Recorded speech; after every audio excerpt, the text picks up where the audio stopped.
আপোনাক কিয় এৰেষ্ট কৰিছে? আৰু কিয় এৰেষ্ট কৰিছে? কিহৰ কাৰণে এৰেষ্ট কৰিছে? টেবলেট খুৱাইছিল নেকি? কিয় টেবলেট খুৱাইছিল কওকচোন বাৰু। অৱশেষত আমিনগাঁৱৰ টিউচন শিক্ষয়িত্ৰীৰ আত্মসমৰ্পণ। কণ কণ শিক্ষাৰ্থীক ড্ৰাগছৰ পিল দিয়া লীনা কলিতাক গ্ৰেপ্তাৰ। শিক্ষাৰ্থী আৰু অভিভাৱকে উত্থাপন কৰিছিল এই গুৰুতৰ অভিযোগ।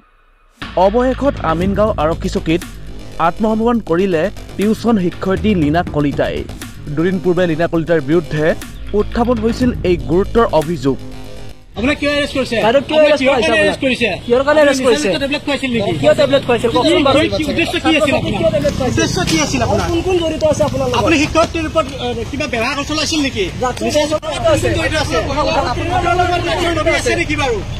কিয় আপুনি নিচাযুক্ত টেবলেট খুৱাইছিল? আপোনাক কিয় এৰেষ্ট কৰিছে? আৰু কিয় এৰেষ্ট কৰিছে? কিহৰ কাৰণে এৰেষ্ট কৰিছে? টেবলেট খুৱাইছিল নেকি? কিয় টেবলেট খুৱাইছিল কওকচোন বাৰু।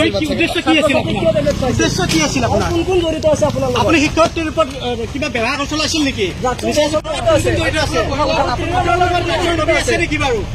কিয় আপুনি নিচাযুক্ত টেবলেট খুৱাইছিল?